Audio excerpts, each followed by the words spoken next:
suis Valérie Lepotier-Muller, je suis expert comptable. Et si je suis aujourd'hui, c'est aussi ici aujourd'hui, c'est parce qu'en fait j'ai créé mon cabinet en début d'année. Donc comme vous, j'ai été portrice d'un projet professionnel. Vous en êtes peut-être qu'aux prémices. Mais je souhaitais surtout vous parler du télétravail parce que moi je le pratique depuis 18 ans maintenant.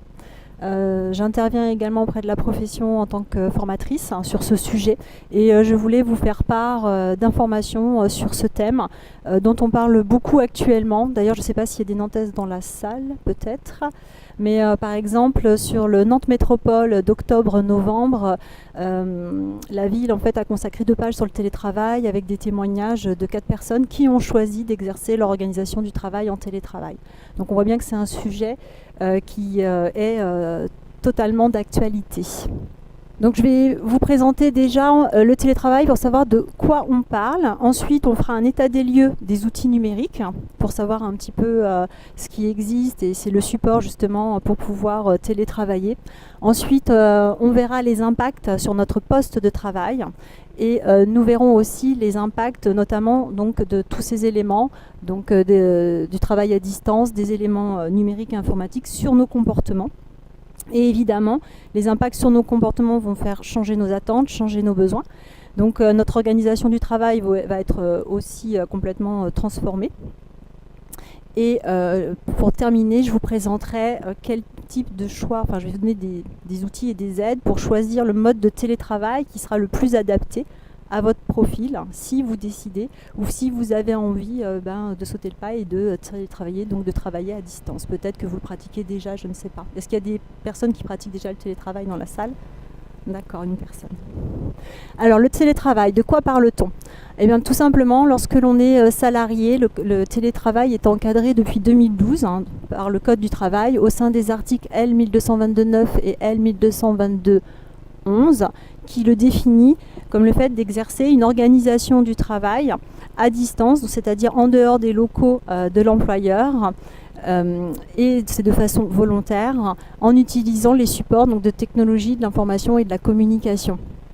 Le Code du travail est vraiment destiné pour les salariés et on parle de télétravail vraiment pour les salariés. Lorsqu'on est en indépendant, on parle plutôt de travail connecté, de travail à distance ou de travail nomade. Mais c'est vrai qu'aujourd'hui, quand on parle de télétravail, on fait en fait l'amalgame de tous ces modes de travail à distance. Donc moi, je vais aussi utiliser ce terme de télétravail. Alors, quel type de télétravail existe-t-il ? Majoritairement, en fait, c'est le travail à domicile qui est le plus pratiqué. Vient ensuite, derrière, alors je ne l'ai pas forcément mis dans l'ordre, mais le travail en mobilité ou en nomadisme. Et ensuite, dans des tiers-lieux. Alors, qu'est-ce que des tiers-lieux ? Des tiers-lieux, ça va être des espaces, notamment des espaces de coworking. Vous avez dû en entendre parler, où en fait, on se regroupe. On n'a pas forcément des activités identiques, mais on va tous travailler au sein d'un même lieu.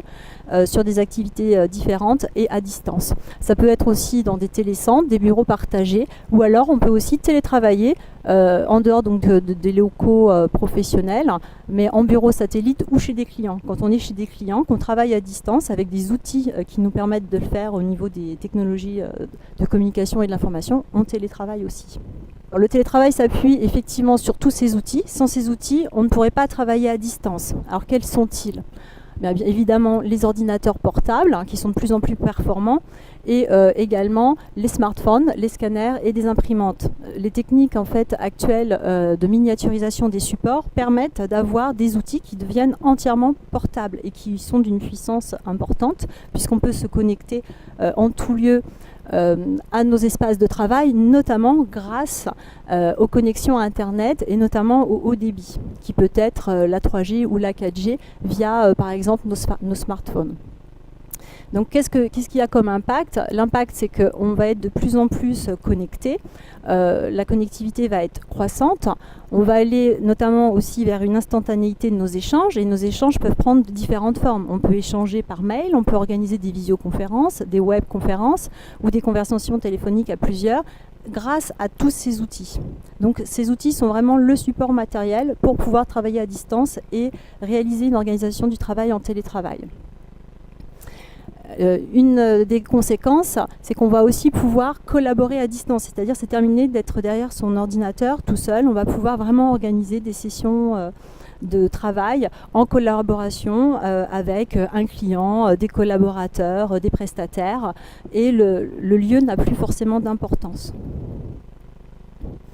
Tout ça est rendu possible par des logiciels et des applications qui sont mis à notre disposition, qui deviennent faciles d'accès parce que sont accessibles à distance, notamment via des serveurs qui ne sont pas non plus physiquement au sein d'une entreprise. Ils peuvent être aussi ce qu'on appelle dans le nuage ou au niveau du cloud.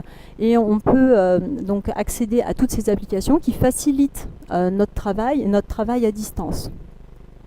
Et bien sûr, on en parle beaucoup en ce moment, les échanges sont sécurisés et confidentiels. On a maintenant des moyens et des outils qui nous permettent de crypter des documents, notamment des PDF, ou de les signer électroniquement pour en fait justifier de l'identité de la personne qui l'envoie ou de la personne, à contrario, qui va le recevoir. Voilà. Donc toutes ces évolutions au niveau des outils numériques font qu'à aujourd'hui, on dispose en fait d'un environnement numérique qui d'ailleurs évolue toujours pour faire évoluer notre organisation au travail. Donc ça a un impact direct, le premier impact, vous l'aurez compris, déjà sur notre espace de travail.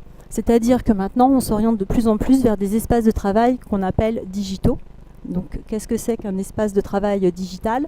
C'est un environnement qui va être mobile, et sur lequel on va pouvoir bénéficier de services personnalisés. C'est ce qu'on a vu, des accès à des logiciels ou à des outils qui sont sécurisés et accessibles n'importe où et quand on le souhaite.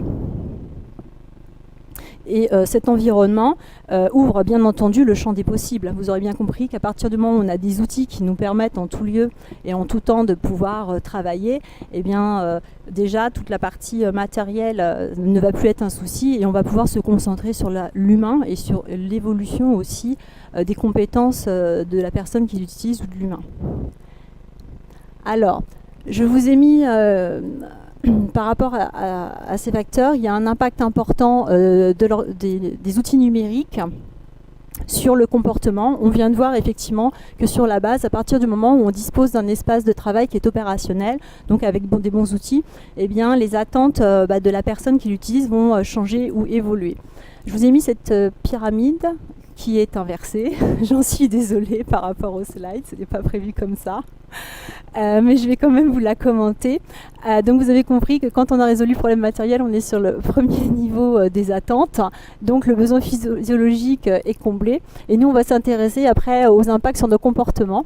Les comportements donc, vont évoluer et nos attentes aussi. Une fois que tout ça est satisfait, peut-être que nos attentes, ça va être de faire partie d'un collectif. Et dans ce cas-là, alors du coup, je suis désolée, je ne peux plus les lire. Donc je vais prendre la mienne. Comme c'est inversé, c'est pas très lisible. Pardon. Donc nos attentes, si notre attente c'est de faire partir d'un collectif de travail, alors nous allons être avec un fort besoin de reconnaissance et d'appartenance. Si on monte, donc on va être sur ce niveau-là au-dessus, avec des attentes où au contraire on veut dans notre organisation du travail être autonome, être membre d'une communauté, là on va avoir un fort besoin d'estime de soi. C'est-à-dire qu'on va, par rapport au groupe, au sein du groupe auquel on appartient, la valeur qu'on va véhiculer va être importante. Et par contre, donc tout en haut de la pyramide, c'est le dernier besoin, si ce qui est important pour nous, ou pour vous, c'est le temps que vous allez pouvoir allouer à vos projets professionnels. Dans ces cas-là, ce qui est prégnant dans vos besoins, c'est le besoin de réalisation. Ce qu'il faut retenir, c'est qu'en fait, il faut arriver à vous positionner ce qui est important pour vous par rapport à vos attentes et que les trois premiers besoins qui sont en haut de la pyramide, donc de réalisation, d'estime de soi et de reconnaissance et d'appartenance, font référence à des besoins encore plus profonds et qui vont plus loin, qui sont en relation avec le besoin de liberté, de responsabilité et le besoin de réussite. Si vous êtes là aujourd'hui, c'est parce que vous êtes certainement sur des questionnements par rapport à votre organisation du travail, où il y a des choses peut-être qui ne vous conviennent pas dans la manière dont vous exercez vos activités. Et ça, ce sont des besoins auxquels il faut que vous les connaissiez pour pouvoir y répondre. Et ensuite, connaître les impacts après sur votre organisation pour pouvoir évoluer. Parce que le numérique impacte notre organisation de par nos attentes, mais aussi par rapport aux comportements après qui vont émerger. C'est-à-dire qu'on va avoir peut-être plus besoin d'autonomie et de responsabilisation. On va avoir besoin aussi qu'on nous fasse confiance. Et lorsqu'on travaille à distance ou en télétravail, on développe d'autres compétences dont notamment l'exemplarité.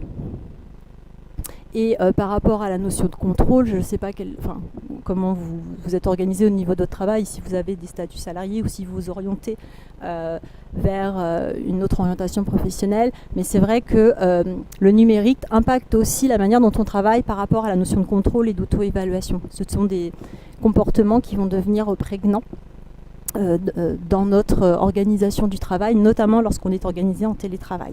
Alors pour vous aider, pour savoir effectivement quel mode de télétravail serait le plus adapté à votre profil, effectivement il va falloir apprendre à vous connaître, avoir une bonne connaissance de vous-même, justement des attentes, de vos attentes, parce que vos attentes donc, vont vous permettre d'identifier des besoins.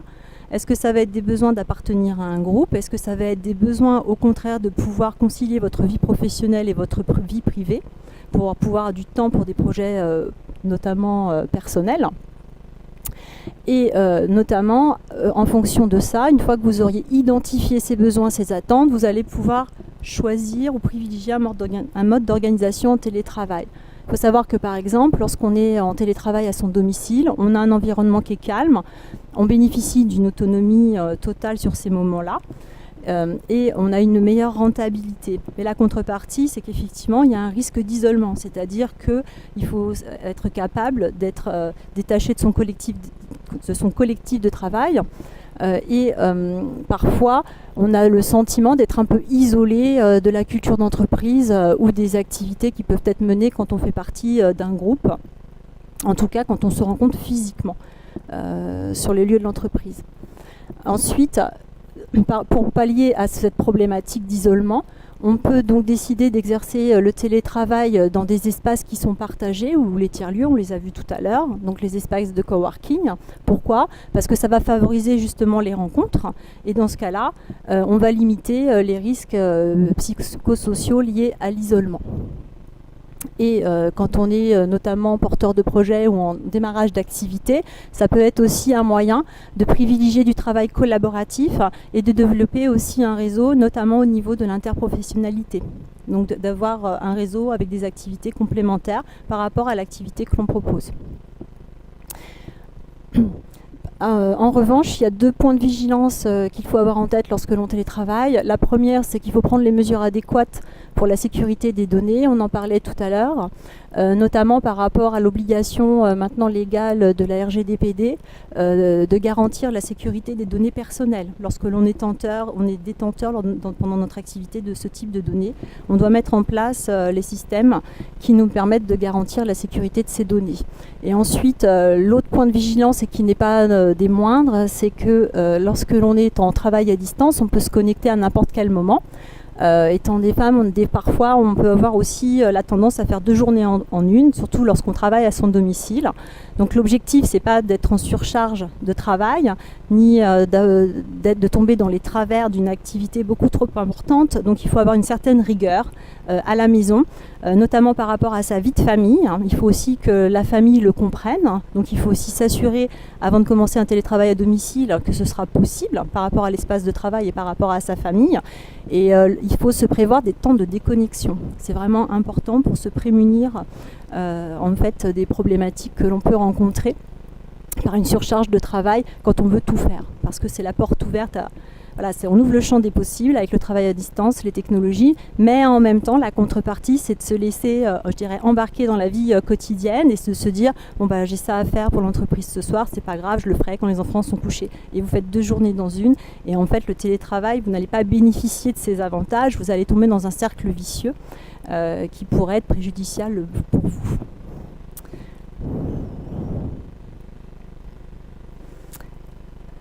Donc si vous souhaitez qu'on échange plus avant sur donc ce travail à distance et cette organisation-là, je suis disponible donc sur le pôle création, sur le stand d'Onestia. Et aussi, je voulais vous dire que si vous êtes là aujourd'hui, c'est que vous êtes déjà dans une phase de réflexion par rapport à votre avenir professionnel. Il y a certainement des choses qui vous déplaisent dans votre organisation. Et sachez que le télétravail en tant que salarié existe, que ça peut être proposé aux employeurs.